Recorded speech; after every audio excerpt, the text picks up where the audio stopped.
Le vaisseau spatial espion américain atterrit à nouveau sur Terre. La date du premier vol de la fusée d'ESA Aerospace est fixée. Revue de Starbase. SpaceX augmente sa cadence de lancement. L'alunisseur de Firefly est sa plus grande réussite. Beaucoup de bruit dans l'espace. Lancement de la semaine. Bonjour à toutes et à tous, je suis Christophe Paget et bienvenue à Espace News pour votre revue spatiale hebdomadaire.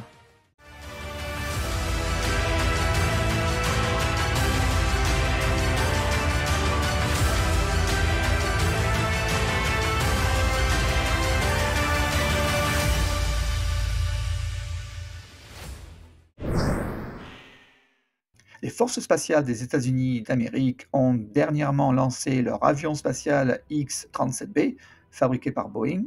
Le vaisseau a été lancé depuis la Floride le 29 décembre 2023 à bord d'une fusée Falcon Heavy. Il s'agissait du quatrième vol de ce vaisseau qui est resté dans l'espace pendant plus de 434 jours, ce qui n'est même pas un record. Pour vous donner un ordre d'idée, rien qu'aux États-Unis, le X-37B est resté dans l'espace pendant 909 jours lors de son troisième vol, entre mai 2020 et novembre 2022. Revenons à ce quatrième vol. Le X-37B a utilisé une orbite terrestre haute et hautement elliptique. Le vaisseau spatial a également testé des manœuvres d'aérofreinage. Il a finalement atterri il y a quelques jours en Californie sur la base des forces spatiales à Vandenberg. Le vaisseau semble en très bon état, comme vous pouvez le voir sur votre écran, et les forces spatiales des États-Unis d'Amérique nous ont gratifié d'une photo du X-37B prise il y a quelques semaines ou mois de la Terre vue d'assez loin.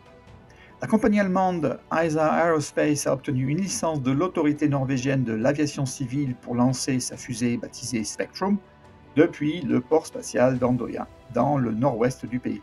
La fusée a déjà effectué les essais moteurs statiques des premiers et deuxième étages. Le vol inaugural est désormais prévu pour le dimanche 23 mars, au plus tôt.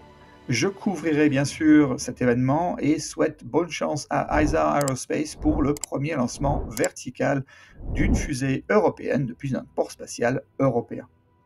À Starbase, au Texas, SpaceX poursuit la réparation et la modernisation de son support de lancement numéro 1 et progresse également dans la construction du support de lancement numéro 2. Bien entendu, ce dernier bénéficie d'une toute nouvelle conception par rapport à l'ancien. La tour de lancement numéro 2 subit également des travaux un peu partout, c'est-à-dire sur les bras, à la base et tout autour. D'ailleurs, nous avons vu une multitude de camions à béton desservir leur contenu dans la nouvelle tranchée anti-flamme. Et sur le site de production, maintenant, SpaceX vient de déployer la partie avant de son Starship numéro 37, dont le système de tuiles de protection thermique n'est pas encore terminé et a été transféré dans une méga baie pour commencer l'assemblage du vaisseau. On a plus l'habitude de voir plus de tuiles de protection thermique sur la peau du vaisseau avant le commencement de l'assemblage. La FAA a publié un rapport préliminaire d'évaluation environnementale visant à augmenter le nombre de lancements de Falcon 9 de 50 à 120 vols depuis le complexe de lancement spatial 40 et à construire une nouvelle zone d'atterrissage à proximité. Cela indique clairement que la montée en cadence prévue par SpaceX sera considérable. Un message d'Elon Musk sur X.com a souligné que SpaceX lance déjà 90% de la masse de charge utile en orbite cette année. La Chine suit avec 5% et le reste du monde, y compris le reste des États-Unis, environ 5%. Lorsque Starship sera lancé à un rythme soutenu, SpaceX devrait lancer 99% de masse de sa charge utile en orbite d'après Elon. Bien sûr, de plus en plus d'entreprises se lancent et devraient certainement changer ce chiffre. Bref, l'avenir nous le dira.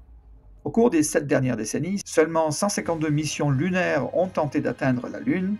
La plupart étaient des missions gouvernementales. Seule une poignée d'entre elles étaient des missions d'alunissage.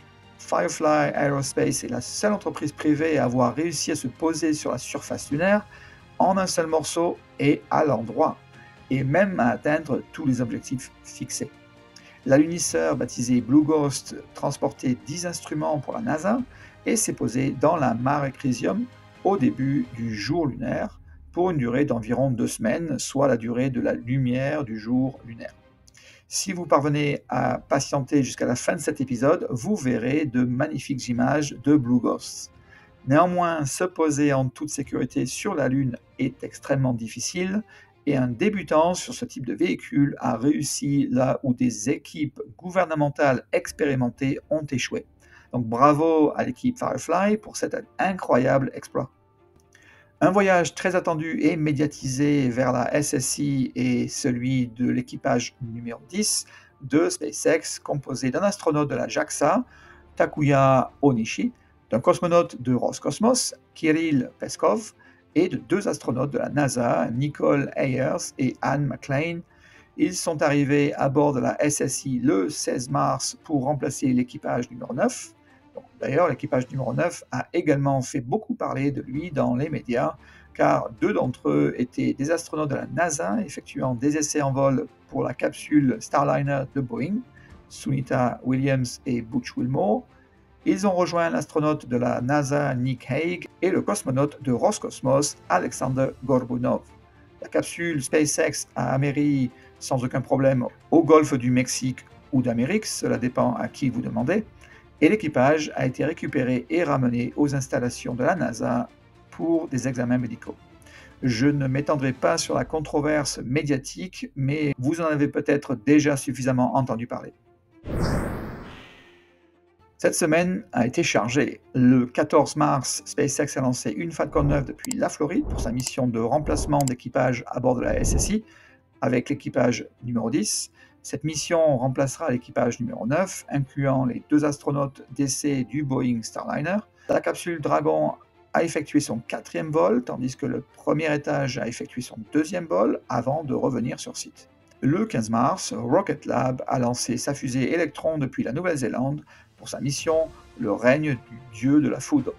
Le même jour, CASC a lancé une fusée Long March 2D depuis la Chine pour sa mission Superview Neo 302.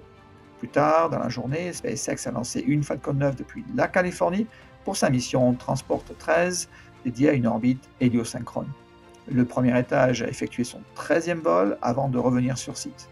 Ce lancement a été suivi par un autre lancement par SpaceX d'une Falcon 9 depuis la Floride pour une mission Starlink Group 12-16.